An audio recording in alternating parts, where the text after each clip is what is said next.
Hi guys, this is Ashley back with another video. Before we get into the video, like, comment, and subscribe to the channel.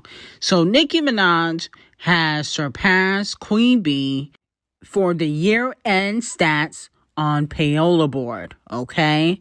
Which is causing a debate on social media. Now, Nicki Minaj was crowned #1 for having the most number ones on the R&B hip-hop digital song sales chart, okay? Beating out Queen Bee and I believe Rihanna, okay?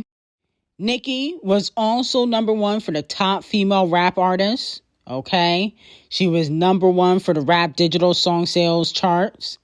And so Nicki had a pretty good year musically. You know, people always say, oh, well, Nicki didn't have competition for years. That's why she was always #1. But now, according to Scratch Off, these girls are flourishing. Okay. These girls are topping the charts according to Scratch Off. So why is Nicki still #1 if she has competition now, according to Scratch Off and Quëën and several other artists?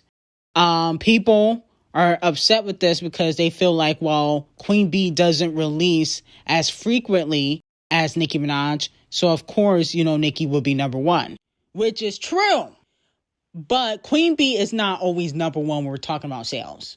I mean, SZA has surpassed her in sales. The Chart Obsessed Racist has surpassed her in sales, and now Nicki Minaj. But this proves that Nicki Minaj really shouldn't be compared to the female rappers. She gets compared to the pop stars and the R&B icons. That's why they made a holy trinity. And so I feel like we got to give Nicki her credit, okay? Because to be quite honest, okay, Queen Bee didn't release a lot of music, but she released an album last year, and she didn't debut at #1 like Nicki Minaj did for Super Freaky Girl, okay? Break My Hole did not debut at #1. Okay, it went to #1, but it didn't debut. But Queen Bee is still an icon to me. I think Nicki and Queen Bee deserve to be celebrated, and hopefully we get another collaboration. All this Queen Bee and Nicki talk, we need another collaboration to celebrate their success. Now, moving on from that, Nicki Minaj also tweeted, "I'm keeping a diary. It's called Road to Pink Friday 2. Man, these hoes is going to come out after the album the day after." So that seems a little bit interesting. A diary? Is she going to be like vlogging or capturing moments of her being in the studio for Pink Friday 2? I would love that. Kanye, he did something similar to that. He has a documentary on Netflix. One of the best documentaries of all time. I got to give him his credit for that. And he has all of his studio sessions videotaped from the beginning of his career, even before he got signed when he was just a producer. And you really see how hungry he was. And I think that Nicki Minaj should do something similar to that. That would be phenomenal, okay? We can see her studio sessions, behind the scenes, clips of her in the studio with certain artists making her hit records for Pink Friday 2. That would be great. I would love to see something personal like that. Now, moving on to D0JA. So D0JA Agora Hills rises a new peak at #14 on this week's Payola Hot 100. It's her 11th top 15 hit in the country. So congratulations to D0JA and D0JA's Payola, because a few weeks ago, Agora Hills was flopping. Now, because of radio and playlisting, it's doing well on the charts, and I'm not mad at it. Your label's supposed to give you a push, okay? And if you can only do 6K in per sales, they're supposed to give you some payola. You know what I'm saying? But the thing is with D0JA Cat, this is a pop record. Agora Hills is not rap. No shade. Sorry, kitty litters, but Agora Hills is not rap. This is a pop record. So of course it's getting a push. Same thing with The Town Is Dead. The Town Is Dead is pop or pop rap. It's not fully rap. So again, she's not considered a rap star to me at the moment, because more of her pop music gets pushed. So moving on from that, unfortunately, it wasn't a good year for the Queen of Surgery. Payola Board released the top female rap artists of the year. Ckiminaj obviously at number 1, D0JA number 2, Ice Spice at number 3, Boyfish at number 4, and Cardi B at number 5. And of course, Scratch Off would probably not make the list. I'm thinking, how did Boyfish beat Cardi B for the top female rap artist? I mean, Boyfish last album only did 10K first week with absolutely no per sales. This is not good, Criminal B. Okay? It looks like Cardi B is definitely getting pushed out. They are slowly but surely removing her from the industry. She's definitely getting pushed out.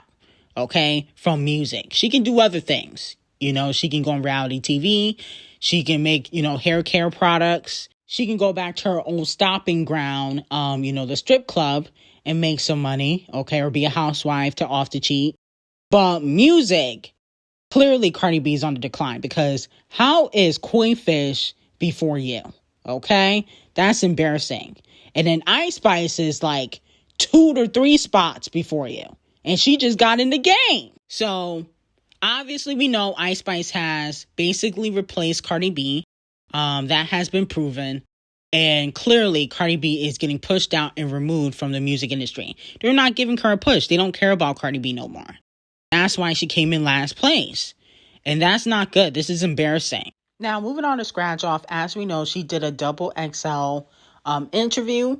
And she also went into detail about how rappers expect, some female rappers, obviously not Nicki Minaj, but several other female rappers to sleep around for features and beats. Okay, now Megan got exposed for doing that by Party in his diss record he dropped a few days ago. And Scratch Off was asked about, a male rapper that tried to get with her in exchange for a feature clearance. She did mention that situation in 2022 when she put out her album 000. And a lot of people speculated that she was talking about Kodak Trash. She said, I think being like a female rapper entertainer might consist of sexual lyrics, risque clothes, and whatever. But that's, to me, is entertainment of female rap. And I think sometimes people, my peers, our peers in the industry, our male peers, take it as an invitation. Then she also was asked about her being considered the first lady of Atlanta. She was asked, when you first came into the game, you said you wanted to be the first lady of Atlanta. Are you that now? Have you accomplished that goal yet? Do you want to be bigger than the first lady of Atlanta? What does that mean to you? And she said, I am the first lady of Atlanta. I do feel like I'm the front runner for female rap in Atlanta, and I will take that. I agree with it.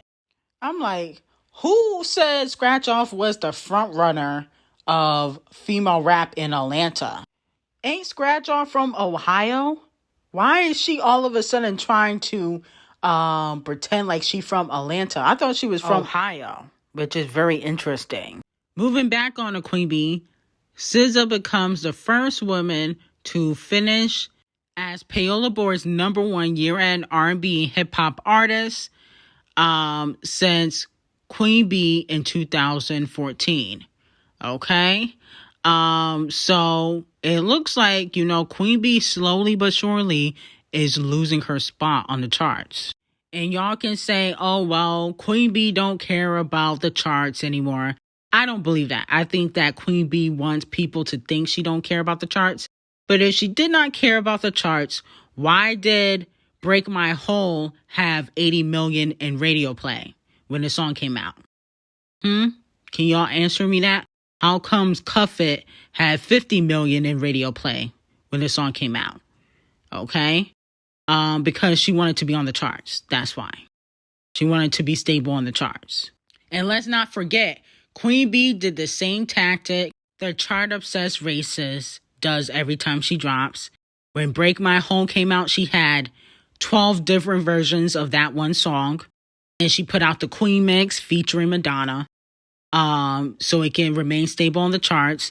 She cares about the charts. She just don't want people to think that she cares because she's older and she knows that she may not be able to compete with the chart-obsessed races with SZA and Nicki Minaj, okay? Because they have a better social media presence, okay? They interact more with their fans. And a lot of people think that Queen Bee is a robot. You know, I still like Queen Bee. I support Queen Bee. But a lot of people don't like her personality. And that is part of the reason why she doesn't get as much as support like the other girls. Because she don't really interact with her fans. You know, of course, everybody's going to run to see Queen Bee on tour. She only goes on tour every 5 years and puts out an album every 5 years. And she's a phenomenal performer. But the sales still don't add up. You know, she still only did 300,000 for Renaissance. And we got the chart-obsessed races doing 1 million for a re-release. So, you know, I do think that secretly Queen Bee cares about the charts. Moving on to the BBL WAP twins. Cardi B is getting called out for promoting working out and being in the gym. But yet, her and Megan both have gotten surgery. A fan said, "I hate influencers who do this, who get all their surgery acting like they really be in the gym, when really they gain more weight and they will just go get surgery again." Okay? Cardi B since clapped back and she said, "How vocal have I been about my procedures? The thing is, I don't gain weight much, so I try to gain muscle because it's hard for me to maintain fat.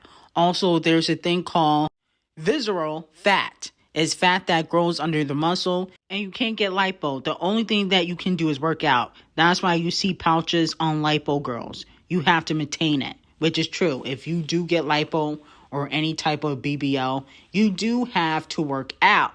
And in my opinion, Megan does have the best lipo in the game.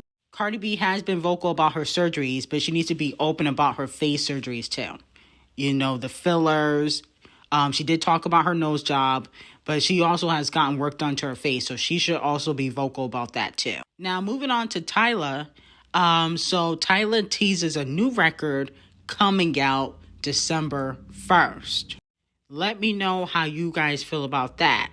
I know that Tyla has been in the industry for a while, but I do think it's important for her to prove that she's not a one-hit wonder. Okay, so it makes sense why she's dropping music. And no shade, nobody cares about the Water remix featuring festival killer Travis Scott. Nobody's talking about that remix. She should have had Chris Breezy, Nicki, or Riri on the remix. No shade. But anyway, let me know how you guys feel about it. I got some hot tea on Patreon. Link will be in the description. And have a great day.